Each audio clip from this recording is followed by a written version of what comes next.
Assalamualaikum warahmatullahi wabarakatuh. Materi IPA di kelas 9. Yang pertama yang akan kita bahas adalah sistem reproduksi manusia. Di mana pada sistem reproduksi manusia kita akan membahas 5 submateri pokok. Yang pertama, pembelahan sel. Yang kedua, struktur dan fungsi organ reproduksi laki-laki. Yang ketiga, struktur dan fungsi organ reproduksi wanita. Yang keempat, siklus menstruasi, fertilisasi, dan kehamilan. Yang kelima atau yang terakhir, penyakit pada sistem reproduksi manusia. Nah, di sini kita akan membahas sistem reproduksi manusia itu supaya kita lebih aware atau lebih peduli terhadap diri kita. Terkadang juga pada masyarakat ini merupakan hal yang tabu, tetapi sebenarnya kita mempelajari ini agar kita lebih peduli terhadap organ reproduksi kita. Makanya nanti kita gak usah malu-malu ya akan membahas tentang sistem reproduksi pada manusia.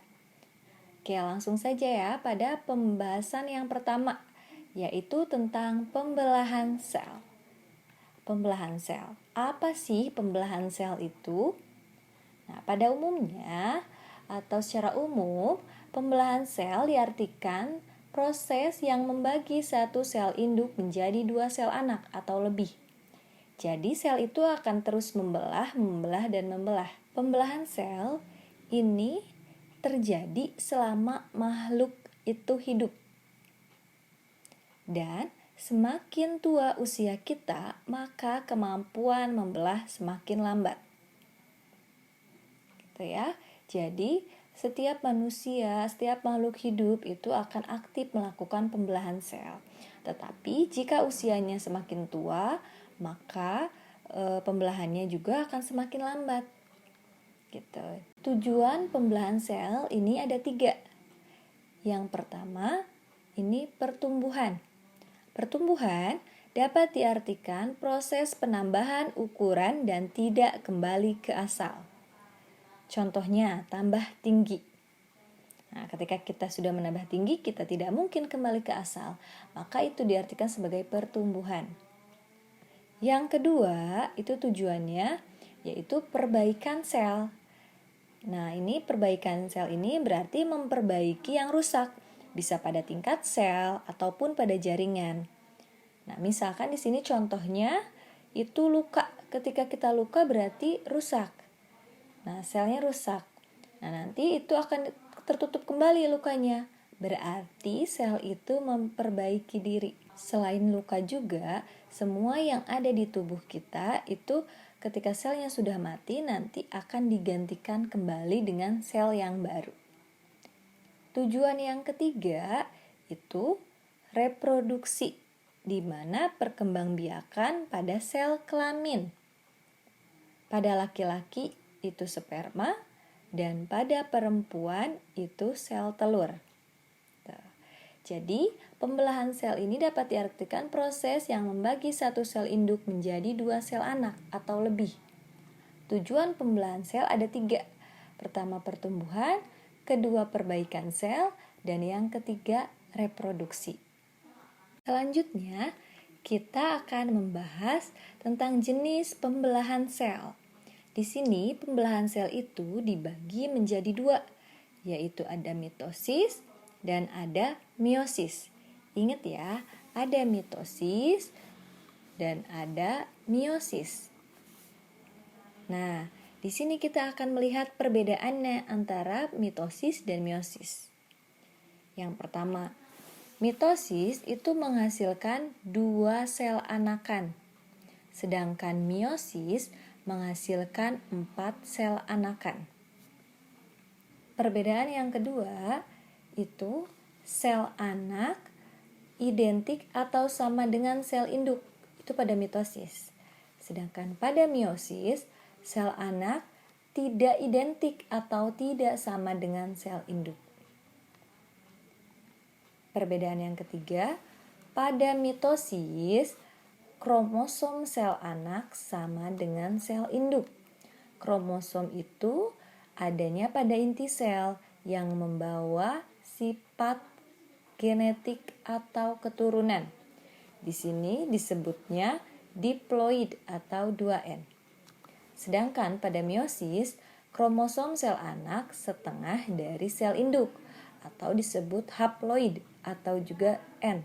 Perbedaan yang keempat, jika mitosis terjadi pada sel tubuh, misalkan pada kulit, mata, tangan. Nah, jadi untuk sel tubuh ya. Sedangkan pada meiosis itu terjadi pada sel kelamin dalam proses reproduksi seksual, yaitu laki-laki membentuk sel sperma dan perempuan itu membentuk sel telur. Nah, jadi ini perbedaan antara mitosis dan meiosis.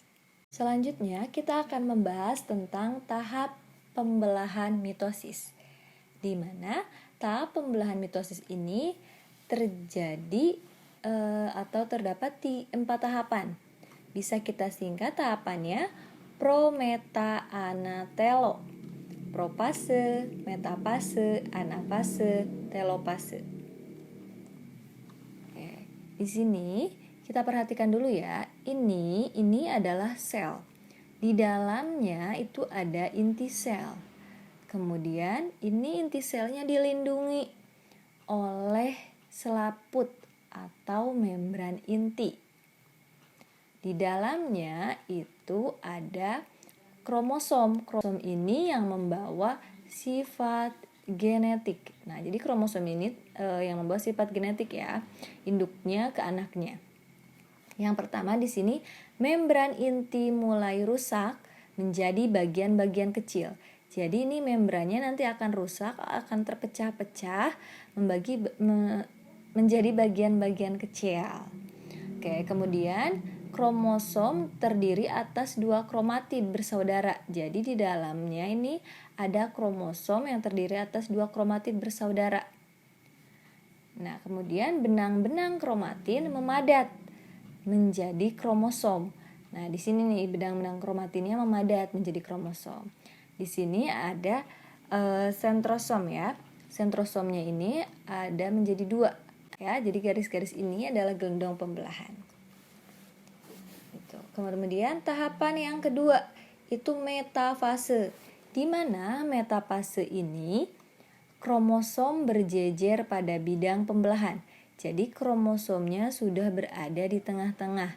Kemudian sentrosomnya tertarik ke kutub-kutub. Ada yang ke kutub. Nah, kalau dari sini berarti ada sebelah kanan, sebelah kiri ya, atau ada juga kalau dibalik itu atas dan bawah. Kemudian gelendong pembelahannya ini melebar. Gitu. Ini pada tahap metafase. Ini kromosom sudah berjejer di tengah, kemudian di sini adalah bidang pembelahan atau ekuator. Nah, di sini sentrosomnya itu tertarik ke kutub. Tahap yang ketiga itu adalah anafase. Di mana anafase ini kromatid saudara dari setiap pasangan memisah menuju kutub yang berlawanan. Nah, jadi ini seperti huruf X tadinya ya. Kemudian kromatid bersaudara ini akan memisah menuju ke kutub berlawanan. Pada akhir anafase, kedua kutub sel memiliki kromosom yang jumlahnya sama. Nah, jadi ini akan tertarik, yang sebelah sini akan tertarik ke sini, sebelah sini akan tertarik ke sini. Ini disebut kromosom anakan, gitu. Kemudian tahap yang keempat itu adalah telopase, di mana telopase ini sudah membentuk cincin pembelahan. Jadi di tengahnya ini sudah melekuk ya, ini disebut cincin pembelahan. Nah, membran inti mulai kembali bergabung. Jadi pada tahap telopase ini sudah terbentuk cincin pembelahan. Nah, seperti ada lekukan ya di sini. Kemudian membran inti mulai kembali bergabung. Jadi membran inti yang putus-putus ini akan kembali bergabung. Kromosom mulai meregang. Nanti kromosomnya terbelah menjadi 2, mulai meregang nih. Nanti akan di sini ini akan terbelah, nanti akan menjadi 2 sel anak. Karena kembali lagi bahwa tahap pembelahan mitosis itu menghasilkan 2 sel anakan. Yang selanjutnya, tahapan pembelahan meiosis. Tahapan pembelahan meiosis ini ada 2 kali tahapan, yaitu meiosis 1 dan meiosis 2. Tahapannya sama ya, namanya pro-meta-anatelo, tetapi 2 kali tahapan. Meiosis 1 itu propase 1, metapase 1, anapase 1, telopase 1. Sedangkan meiosis kedua itu propase 2, metapase 2, anapase 2, dan telopase 2. Kita akan membahas dulu tentang meiosis 1 ya. Yang pertama ini selnya bersifatnya diploid atau 2N. Tahap pertama pada meiosis 1 itu propase 1 ya. Di sini sama seperti mitosis.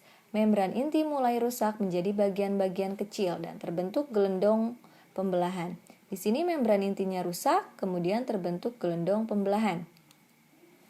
Benang-benang kromatin memadat menjadi kromosom dan kromosom homolog berpasangan. Di sini kromatid, ini saudaranya.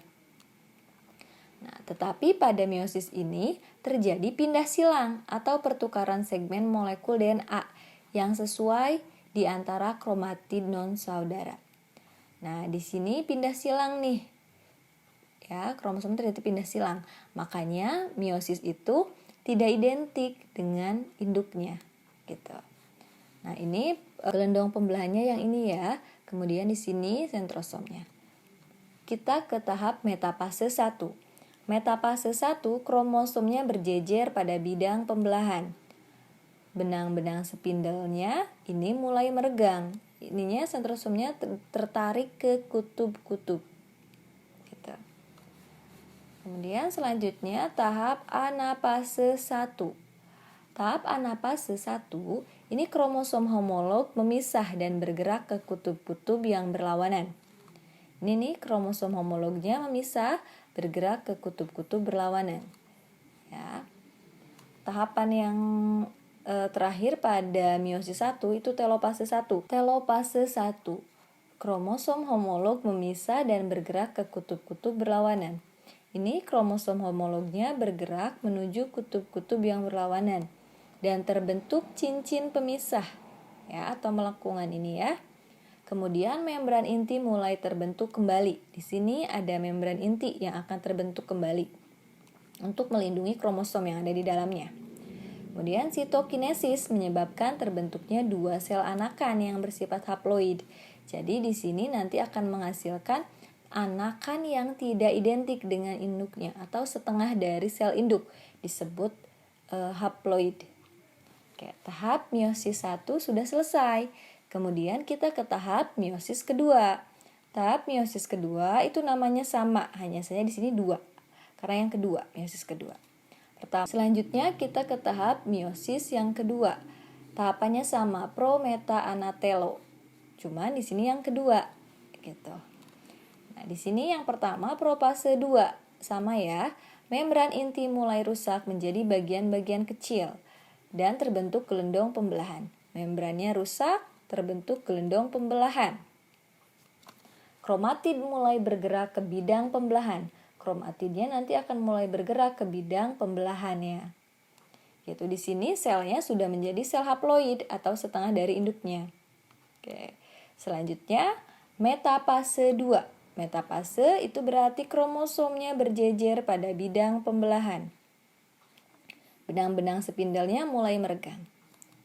Selanjutnya anapase 2. Tahap anapase 2. Di sini kromatid terpisah dan bergerak ke kutub-kutub yang berlawanan. Di sini kromatid sesaudara memisah, sesaudara ya, memisah. Gitu. Nah, bisa dilihat ya di sini merah, di sini ada merah dan biru. Merah biru, biru. Nah, di sini kan tadi ada pindah silang, makanya nanti anaknya itu tidak identik dengan induknya. Kemudian di sini tahap telopase 2. Telopase 2 ini nukleus terbentuk kromosom terurai, membentuk kromatin dan sitokinesis terjadi. Sama ya pada tahap telopase, di sini terbentuk cincin pembelahan. Ya, dan membrannya mulai nanti kembali ke semula atau memadat kembali. Nah, di sini akan menghasilkan 4 sel anakan. bahwa pada perbedaan yang tadi, bahwa tahap pembelahan meiosis itu menghasilkan 4 sel anakan. Pada perbedaan meiosis dan mitosis, itu pada tahap pembelahan meiosis itu menghasilkan 4 sel anakan. 1, 2, 3, 4. Jadi hasilnya 4 sel anakan. Ya, sekali lagi ya, pada tahap pembelahan meiosis terjadi 2 kali pembelahan, meiosis 1 dan meiosis 2. Meiosis 1 itu propase 1, metapase 1, anapase 1, telopase 1. Meiosis 2 itu propase 2, metapase 2, anapase 2, telofase 2. Dan tahap pembelahan meiosis menghasilkan 4 sel anakan. 1, 2, 3, 4.